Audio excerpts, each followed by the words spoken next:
Is Terry Crews the voice of Doomfist? Oh, ladies and gentlemen, I'm Stylosa and this is Unit Lost. And there was a post on Reddit a while ago and it said this: if Doomfist becomes a hero, I'd be so hyped if Terry Crews voice acted for him. Terry Crews actually responded to this and said, I would love to play Doomfist. Oh my god. Then there was a couple of posts the other day on Twitter. These are guys who work at Blizzard. Look at this. That's Terry Crews. What's he doing at Blizzard? What is going on? More evidence there. He is at Blizzard. What is he doing? I believe, ladies and gentlemen, that he is the voice actor for Doomfist. It would make sense. Doomfist is a man that destroys buildings with his fists. Anyway, let's find out who Doomfist is before we get into this video.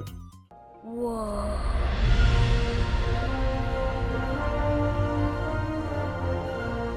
That's Doomfist's gauntlet! Oh man, they said he could level a skyscraper.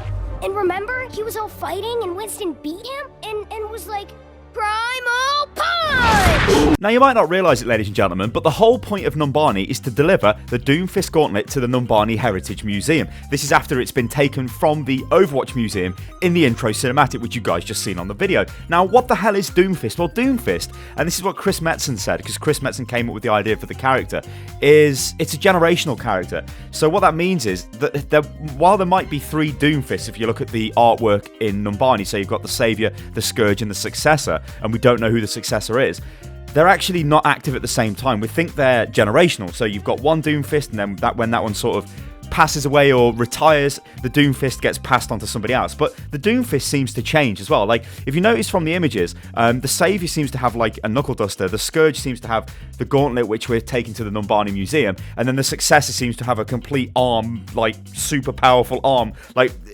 is ridiculous. We don't know. One thing we do know is that Winston, if you listen to the kid on the intro cinematic, he does say that Winston defeated Doomfist. Now, that must have been the Scourge, because why would he defeat somebody called the Saviour? It doesn't really make sense. So there was clearly a good Doomfist, then a bad Doomfist, and now there's the Successor, and nobody knows what this guy's about. That is probably going to be the new Doomfist character when it eventually hits the game. Now, one thing I do want to say is I don't think Doomfist is going to be the next character, maybe, because characters are in development for a long time. It could be, it could well be, but for Terry to be brought in as the voice actor right now, that's if he has been, probably the hero might be along in its development. But from what I'm aware, when they tend to develop characters, and this kind of applies to a lot of cinematic stuff in games and even in the movies, I guess, they generally get the voice actors to speak before they start modelling the characters, so they can build the characters sort of around that person in a way. Now, if Doomfist is going to be this massive 6 foot whatever tall like African American guy who's super strong, I mean, they can just base him on Terry Crews, right? That's what he is. It'd be ridiculous and it'll look awesome. But yeah, so maybe it won't be the next character, but it might be the character after that. Or it could be the next character. I don't know how these things work, but that's just a bit of speculation of me. I think this would be awesome, though. If this is actually what's happening, that is fantastic. It shows you the reach of Overwatch, that it can actually go into like mainstream entertainment, I suppose, and get these major celebrities to come and do voiceover work.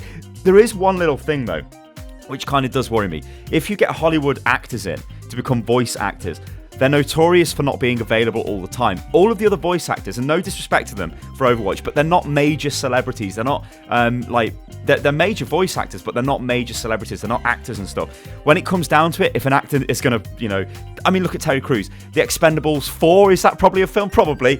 He's probably going to be in that, isn't he? He would most likely be in that rather than voice act a few lines in a video game, because it'd probably be worth more money to him. So there are issues if that's what happens, you know, and he is the voice actor. I still think it's really cool, though. I mean, I want Arnie. I need Arnie to come in and voice act something. Get Jason Statham as well. Just get all of the, basically just get the cast of the Expendables in. It would just be totally ridiculous. But yeah, they could have availability issues, whereas the other voice actors, they're all professional voice actors, so that's what they do, and they might not. Also, another thing, I do know the way that Blizzard works with the voice acting stuff is they don't record a massive batch of lines. They record the lines that they've got initially for the character, but then they keep flying people back in to do maybe retakes of voice lines and also come up with new voice lines. Now, again, that could be an issue if you've got a Hollywood actor.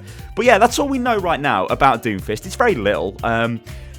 It's going to be very interesting to see how this sort of it develops. It'd be very interesting if Terry Crews is the voice actor. Now, we do know that Terry likes computer games and PC games particularly. I think he built a PC for his son, so maybe he was just there on a fact-finding mission, who knows. But I like to believe a little bit more, ladies and gentlemen. Alright guys, I've been Stylo, so this is Unit Lost. I hope you enjoyed the video, and I'll catch you on the next one. Toodaloo.